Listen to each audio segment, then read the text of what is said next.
আমরা শিখব data filtering এবং শর্টিং। আমরা যখন অনেকগুলা ইনফরমেশন থেকে নির্দিষ্ট কোনো ইনফরমেশন ফাইন্ড আউট করে বের করতে চাই, আপনারা যখন ফিউচারে ডাটা এন্ট্রি বা ডিজিটাল মার্কেটিং অথবা অফিসিয়াল ইনফরমেশন ডাটা ম্যানেজমেন্ট এই বিষয়গুলো নিয়ে কাজ করবেন, এটার জন্য এটা খুবই ইম্পর্ট্যান্ট একটা পার্ট। তো এইখানে সাধারণত আমাদের কি করা হয়, অনেক ইনফরমেশন দেওয়া হয়। ধরেন একটা কোম্পানির অনেকগুলো এমপ্লয়ের ইনফরমেশন দেওয়া হলো, সেখান থেকে নির্দিষ্ট কোনো এমপ্লয়ীদেরকে ফাইন্ড আউট করতে বলা হচ্ছে। এক কথায় আমাদের অনেক ইনফরমেশন থেকে আমরা যদি নির্দিষ্ট ইনফরমেশন বের করতে চাই, এটা হইতে পারে টেক্সট টাইপের ডাটা অথবা হইতে পারে নাম্বার টাইপের ডাটা। আমরা যদি স্পেসিফিক ডাটাগুলোকে ফাইন্ড আউট করে বের করতে চাই, এটাকে বলা হয় শর্ট অ্যান্ড ফিল্টারিং। তো ফিল্টারিং মানে কি? ফিল্টারিং মানে হচ্ছে আমরা জানি যে ছাঁকনি দিয়ে ছাঁকার মতো। তো আমাদের অনেক ইনফরমেশন থাকবে, সেখান থেকে আমরা কি করব? ছাঁকনি দিয়ে ছেঁকে আমাদের স্পেসিফিক বা নির্দিষ্ট যেই ইনফরমেশন গুলো আমরা চাচ্ছি সেগুলাকে ফাইন্ড আউট করব। তো চলেন আমরা এটা শিখি কম্পিউটার স্ক্রিনে। আচ্ছা, তো এটার জন্য আমরা একটা এক্সেল ফাইল ওপেন করে নিচ্ছি। আচ্ছা, তো আমরা একটা ডেমো অ্যাকাউন্ট বা কিছু ইনফরমেশন এখানে লিখে নিছি, যেটা থেকে হচ্ছে আমরা এই শর্টিং এন্ড ফিল্টারিংটা দেখব।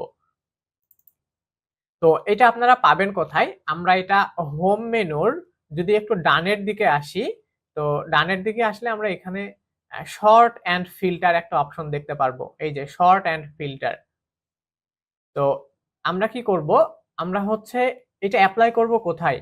আমরা যদি হরিজন্টালি আমাদের ডাটাগুলা হয়, তাহলে আমরা কলাম বরাবর এপ্লাই করতে পারবো অথবা রো বরাবর এপ্লাই করতে পারবো।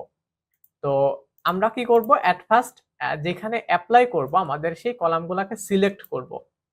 তো এখানে আমরা একটা কোম্পানির বিভিন্ন সেগমেন্ট, দেন কান্ট্রি, প্রোডাক্ট, প্রাইস একটা ইনফরমেশন দেখতে পাচ্ছি। তো আমরা এই যে একটা হেডলাইন বা এখানে হচ্ছে যেকোনো একটা সিলেক্ট করলে অটোমেটিক্যালি বসে যায়। তো আমরা কি করলাম? একটা সেলকে সিলেক্ট করলাম। সিলেক্ট করে এখন আমরা শর্ট অ্যান্ড ফিল্টার এইখানে ক্লিক করে নিচের দিকে দেখেন ফিল্টার, এই ফিল্টারে ক্লিক করব। ফিল্টারে ক্লিক করলে এখন ঠিক আমাদের খেয়াল করেন এই যে উপরে যে মেনুটা আছে, আমি একটু মেনুটার একটু কালার দিয়ে দেই বোঝার জন্য। ওকে, এই মেনুটাতে দেখেন প্রত্যেকটা নামের পাশে নিচের দিকে একটা ড্রপ ডাউন বক্সের মতো চিহ্ন চলে আসছে। তো এইটাই হচ্ছে মূলত ফিল্টার। তো এখানে আমরা যদি এখন ক্লিক করি, তো এখানে দেখেন সিলেক্ট অ্যান্ড স্মল বিজনেস লেখা আছে, মানে আমাদের এই যে ডাটাগুলা এখানে হচ্ছে সবগুলা স্মল বিজনেস। তো আমি হচ্ছে কিছু ডাটাকে বিগ বিজনেসে ভাগ করে দেই।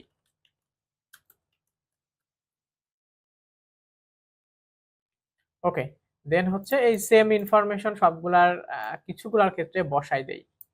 ওকে, এখন আমাদের এখানে কি আছে? স্মল বিজনেস এবং বিগ বিজনেস দুই টাইপের ডাটা আছে। তো আমি যদি এখন এখান থেকে ক্লিক করে এখানে খেয়াল করেন, এখন আমাদের বিগ বিজনেস এবং স্মল বিজনেস দুইটাই কিন্তু চলে আসছে। আমি যদি এখন এখান থেকে সিলেক্ট অল, এটাকে টিক বক্স দেওয়া আছে, যার কারণে আমরা কি করতে পারতেছি? স্মল এবং বিগ সব ডাটাগুলো এখানে দেখতে পাচ্ছি। আমি যদি এই সিলেক্ট অল এর টিক বক্সটা উঠাই দেই, উঠাই দিয়ে যদি জাস্ট বিগ বিজনেস গুলাকে সিলেক্ট করি, দেন যদি ওকে প্রেস করি, দেখেন আমাদের এই সেগমেন্ট থেকে শুধুমাত্র বিগ বিজনেস ডাটাগুলো এখন দেখাচ্ছে। আবার একই রকম ভাবে আমি যদি বিগ বিজনেসটাকে উঠাই দেই, দিয়ে যদি স্মল বিজনেসে ক্লিক করি, দেন যদি ওকে প্রেস করি, এখন শুধুমাত্র স্মল বিজনেসের ডাটাগুলো আমাকে দেখাচ্ছে। আচ্ছা, এরপরে আমি যদি কান্ট্রি সেকশনে চলে আসি, এখানে আমি সিলেক্ট অল দেই। ওকে, এখন কান্ট্রিতে চলে আসি, এখানে আমাদের কিন্তু অনেক রকমের কান্ট্রি আছে। তো আমরা চাচ্ছি এই কান্ট্রিগুলো থেকে শুধুমাত্র কানাডাতে যে প্রোডাক্টগুলো আছে বা আমি জাস্ট কানাডার ইনফরমেশন গুলো দেখবো। তখন কি করব? এখান থেকে ক্লিক করে দেখেন এখানে এতগুলো আমাদের টোটাল ইনফরমেশন আছে, ইনফরমেশন গুলো এখানে দেখাবে। এখান থেকে সিলেক্ট অল কে তুলে দিয়ে আমি জাস্ট কানাডাকে রাখলাম, দেন ওকে প্রেস করলাম। এখন শুধুমাত্র কানাডার ইনফরমেশন দেখাচ্ছে। আমি এটাকেও সিলেক্ট অল করে দেই। এইগুলো জাস্ট টেক্সট এর ক্ষেত্রে আমরা দেখলাম। এখন আমরা যদি নাম্বারের ক্ষেত্রে দেখি, দেখেন এই যে এখানে নাম্বার আছে, যেমন এখানে ইয়ার আছে। তো আমি ইয়ারে আসার পর এখানে একটা ফিল্টার অ্যাপ্লাই করি, যেমন এখানে আমি জাস্ট সিলেক্ট অল থেকে টিক বক্স উঠাই দিয়ে জাস্ট 2013 দেখতে চাচ্ছি। 2013 তে টিক বক্স দিলাম, দেন ওকে প্রেস করলাম। জাস্ট 2013 সালের গুলো আমাদেরকে দেখাচ্ছে। একই রকম ভাবে যদি মান্থ দেখতে চাই, জাস্ট অক্টোবরের গুলো যদি আমি দেখতে চাই, অক্টোবর সিলেক্ট করে ওকে প্রেস করলে জাস্ট অক্টোবরের গুলা দেখাবে।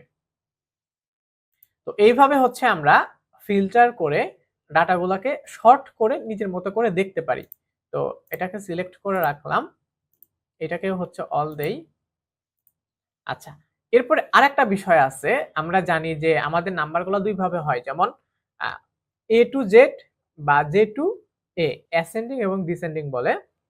তো আমি যদি চাই যে আমাদের এই যে ডাটাগুলো আছে এগুলা ফার্স্ট দিকে যে অক্ষর সেগুলো আগের দিকে থাকবে এবং লাস্ট দিকে যে অক্ষর সেগুলো পরের দিকে থাকবে, অথবা আমরা যদি চাই যে লাস্টের অক্ষরগুলা এক্স ওয়াই জেড এগুলো প্রথম দিকে আসবে, এবিসি এগুলো লাস্টের দিকে আসবে, এগুলো আমরা করতে পারি। এখানে ক্লিক করে এই যে ওপরে দেখেন শর্ট এ টু জেড এবং শর্ট জেড টু এ। আমরা যদি short A to Z A click করি তাহলে এ দেখেন, এরপরে সি মানে ওপরের অক্ষরগুলো ওপরের দিকে আসছে এবং নিচের অক্ষরগুলো এই যে ইউভি ডাব্লিউ এক্স নিচেরগুলো নিচের দিকে চলে আসছে। এটা জাস্ট আমরা হচ্ছে এইটার ক্ষেত্রে বসাচ্ছি। আবার একই রকম ভাবে যদি আমরা জেড টু এ করি তাহলে দেখেন এই যে ভি এগুলো উপরের দিকে চলে আসছে এবং এ দেখবো যে নিচের দিকে চলে আসছে।